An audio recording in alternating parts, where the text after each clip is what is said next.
나는 박채린이다. 올해 69. 사람들은 흔히들 나를 시장 바닥에서 잔뼈 굵은 억척스러운 아지매로 기억할 것이다.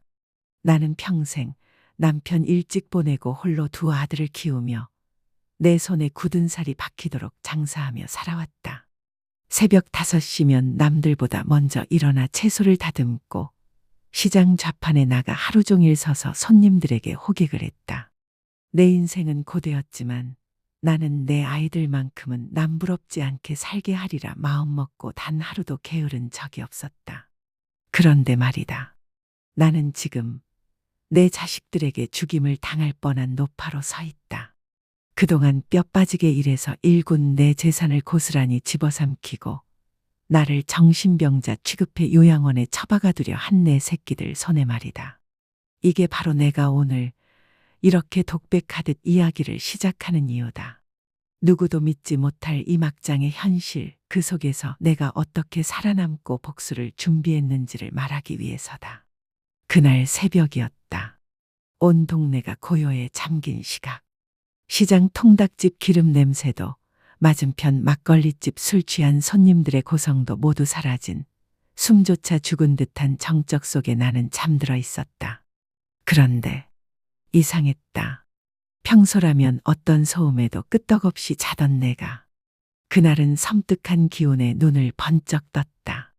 마치 폭풍 전야처럼 집안 공기가 잔뜩 무겁게 가라앉아 있었다. 그리고 곧 1층 현관에서 다급한 두드림 소리가 터졌다. 할머니, 제발 문 좀 열어주세요. 빨리요. 그건 1층 카페에서 알바를 하며 새들어 사는 은지의 목소리였다. 나는 화들짝 놀라 비몽사몽간에 가운을 걸치고 현관으로 나갔다. 문을 열자 은지가 눈물 콧물 뒤범벅이 된 얼굴로 문 안으로 거의 쓰러지듯 뛰어들어왔다. 은지야, 이게 무슨 일이야? 왜 그래? 내 질문에도 아이는 숨만 거칠게 몰아쉴 뿐이었다. 그러다 손에 쥐고 있던 휴대폰을 내 손에 쥐어주며 떨리는 목소리로 말했다. 할머니, 지금 당장 도망치셔야 돼요. 큰일 날 뻔했어요. 나는 순간 심장이 철렁 내려앉았다. 무슨 일이냐며 휴대폰 화면을 들여다보니 그곳엔 은지 친구가 보낸 메신저 대화가 켜져 있었다. 메시지에는 이런 글이 적혀 있었다. 너희 건물주 박채린 맞지? 나 요양원 새로 취업했는데 내일 아침 신규 입소자 명단에 그 이름 있더라. 사진까지 첨부됐는데 주소가 너희 건물이야. 그리고 이어진 사진. 놀랍게도 거기에는 한 달 전 며느리 손에 끌려 억지로 증명사진 찍었던 내 얼굴이 있었다. 활짝 웃고 있는 내 얼굴 아래에는 믿을 수 없는 글자가 박혀 있었다. 입소자 박채린, 69세. 병명, 중증 치매, 망상, 공격성 동반. 보호자 아들 이도훈 동의에 의한 강제 입소 조치. 그 순간 내 머릿속이 새하얘졌다. 중증 치매, 망상? 나는 평생 누구보다 분명한 정신으로 살아온 여자였다. 내가 치매라니, 망상이라니, 그건 단 하나도 사실이 아니었다. 그제야 내 머릿속에서 퍼즐 조각들이 섬광처럼 맞춰지기 시작했다. 아들이 내게 했던 말들. 엄마, 요즘 자꾸 깜빡깜빡하시네. 엄마, 중요한 물건은 잃어버리면 안 되니까 제가 맡아드릴게요. 엄마, 인감도장 하루만 빌려주세요. 세금 문제 처리해야 해서요. 나는 멍청하게도 그 말을 다 믿고 있었다. 그들의 효심이라 생각했으니까. 그런데 그게 다 나를 올가매기 위한 사전 작업이었다니. 내 아들, 내 며느리, 내 자식들이. 분노가 피처럼 치밀어 올라 몸이 부르르 떨렸다. 내 자식들이 나를 정신병자로 몰아 요양원 감옥에 쳐넣고 내 재산을 통째로 삼키려 했던 것이다. 그 순간 나는 결심했다. 이건 도망이 아니다. 이건 전쟁이다. 내 남은 인생, 내 존엄, 내 피땀으로 일군 재산을 지켜내기 위한 피해 전쟁. 나는 안방으로 달려가 옷장 깊숙이 숨겨둔 낡은 가죽 가방을 꺼냈다. 거기에는 집 등기권리증, 내 이름으로 된 통장 그리고 비상금, 현금 뭉치가 들어 있었다. 이건 자식들에게 물려주려고 모은 돈이 아니었다. 언제든 세상이 등을 돌렸을 때 내 발로 다시 일어설 마지막 보루였다. 나는 은지의 손을 잡고 말했다. 고맙다, 아가씨. 이 은혜는 평생 잊지 않을게. 그러자 은지가 눈물을 닦으며 말했다. 아니에요, 할머니. 저야말로 감사해요. 할머니가 늘 저 챙겨주셨잖아요. 제가 못 본 척할 수 없었어요. 그 말에 목이 메었지만 눈물을 삼켰다. 지금은 울 때가 아니니까. 우리는 조심스레 건물 뒤편 비상계단을 통해 빠져나왔다. 아들 내외가 2층에서 자고 있었기에 현관으로 나가는 건 위험했다. 낡은 철제 계단이 삐걱대며 소름 돋는 소리를 냈지만 다행히 집안에서는 아무 기척도 없었다. 찬 새벽 공기가 폐부를 파고들었다. 내가 평생 지켜온 집에서 내 자식을 피해 도둑처럼 빠져나오고 있다는 사실에 가슴이 미어졌다. 하지만 뒤돌아보지 않았다. 이 집은 더 이상 내 안식처가 아니었다. 탐욕과 배신의 소굴일 뿐이었다. 택시에 몸을 싣고 창밖으로 멀어지는 집을 바라보며 나는 속으로 중얼거렸다. 그래, 이도훈, 강서연, 너희는 큰 실수를 했다. 이 어미를 아직 죽지 않은 늙은이쯤으로 본 대가를 반드시 치르게 될 거다. 내 분노는 더 이상 눈물이 아니었다. 활화산처럼 끓어오르는 용암 같았다. 나는 도망치는 게 아니었다. 잠시 물러날 뿐이었다. 더 크게, 더 잔혹하게 반격하기 위해서. 이것이 나의 서막이었다. 배신당한 어미가 짐승 같은 자식들에게 복수를 다짐하는 이야기의 시작. 그리고 나는 이미 전장을 향해 발을 내딛고 있었다. 나는 그 새벽 택시 창가에 앉아 두 손으로 가죽 가방을 꼭 움켜쥐고 있었다. 등기권리증, 통장, 현금 뭉치, 내 마지막 방패이자 무기였다. 운전기사가 백미러로 나를 흘깃 보더니 조심스레 물었다. 어르신, 어디까지 모실까요? 나는 단호하게 대답했다. 망원동. 박정심 여사 댁이요. 정심. 시장 바닥에서 나와 함께 피와 땀을 흘리며 사채업자에게 쫓겨 도망치고 장사 미천을 서로 나누었으며 살아온 내 평생 친구였다. 피보다 진한 의리. 내 자식이 나를 배신했을 때 내가 기댈 수 있는 단 한 사람.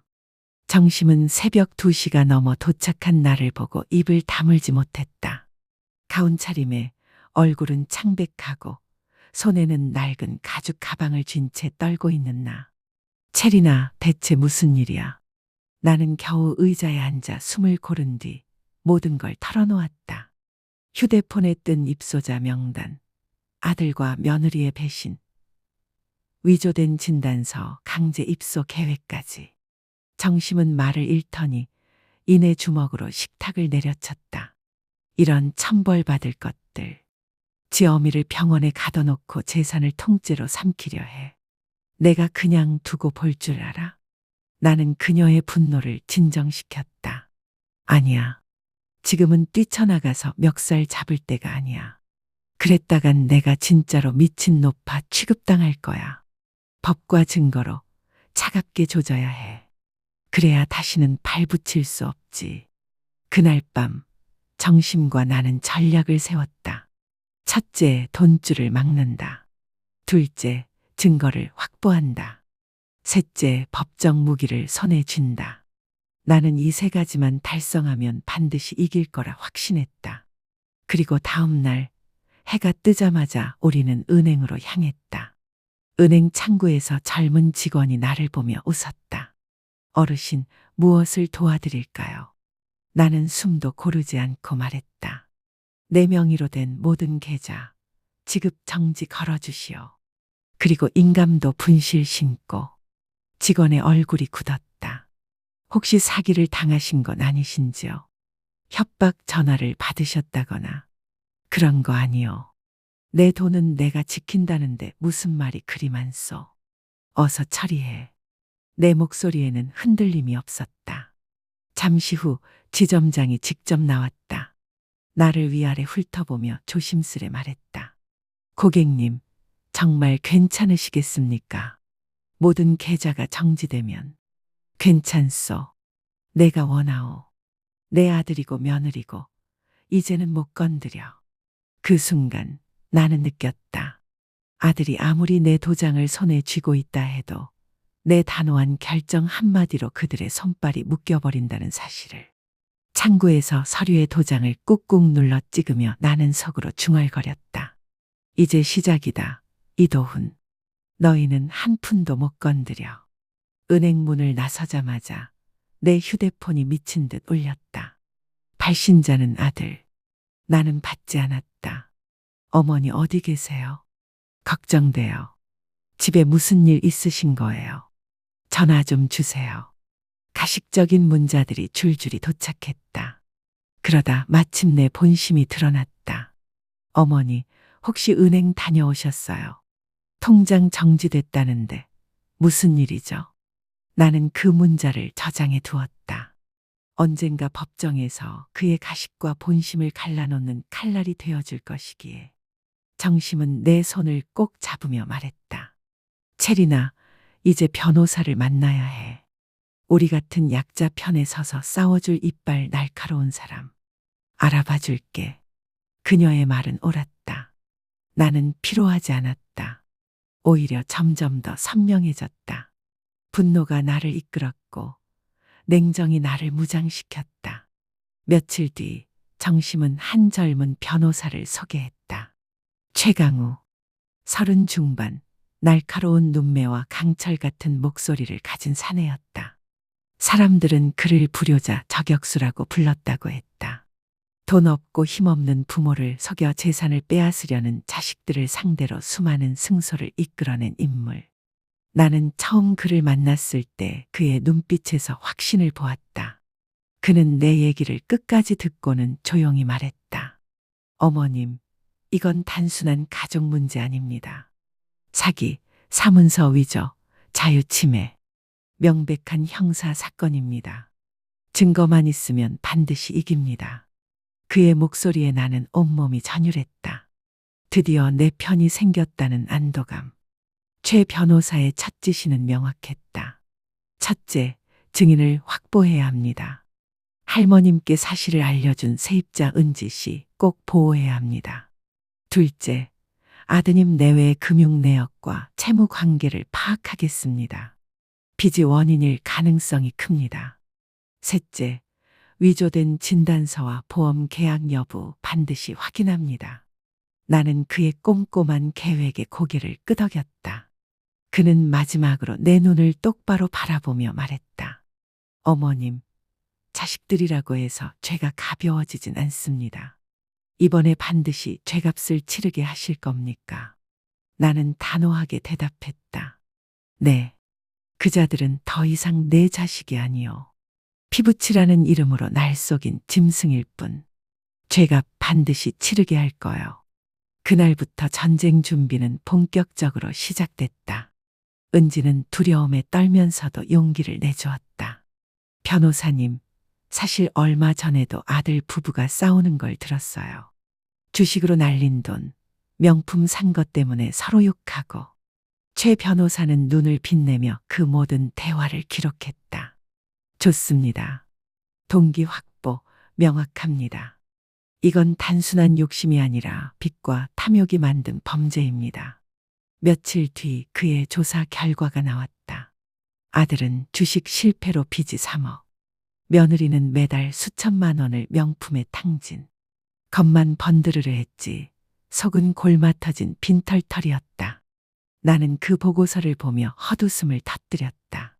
내 피와 땀을 저런 쓰레기 같은 구멍 메우는데 쓰려 했단 말이냐. 그리고 또 하나의 폭탄 같은 소식이 전해졌다. 최 변호사가 보험사를 뒤진 끝에 밝혀낸 사실. 내 이름으로 단 한 달 전 거액의 종신보험이 가입돼 있었다는 것. 사망 시 지급액 10억. 수익자는 아들 이도훈. 계약서에 적힌 서명은 내 필체가 아니었다. 어린애가 흉내낸 듯 조악한 글씨. 명백한 위조였다. 내 다리는 풀렸고 눈앞이 캄캄해졌다. 이것들이 날 죽이려 했구나.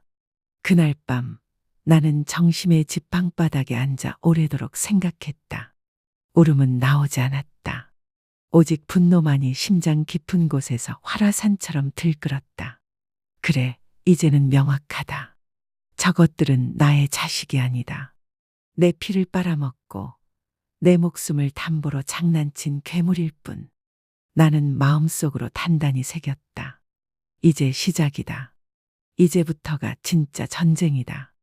내가 가진 모든 걸 걸고 저들을 무너뜨리리라. 그리고 마침내 결정적 무기를 손에 넣을 기회가 찾아왔다. 민서가 다급히 연락해왔다. 할머니, 변호사님. 지금 2층에서 큰 소리 들려요. 차 블랙박스가 고장났다고 난리예요. 순간 최 변호사의 눈빛이 번뜩였다. 블랙박스. 그렇지. 거기엔 분명 그들의 대화가 녹음돼 있을 겁니다. 그가 곧장 법원에 증거 보전 신청을 넣었다. 사문서 위조와 보험 사기 혐의로 고소를 진행하기 전 피의자가 증거를 인멸할 가능성이 있다는 논리였다. 그리고 며칠 뒤 법원은 이례적으로 신속하게 신청을 받아들였다. 나는 법원 집행관과 함께 아들 차의 블랙박스에서 메모리 카드를 꺼내오는 장면을 멀리서 지켜보았다. 내 손에 들어온 건 단순한 메모리 카드가 아니었다.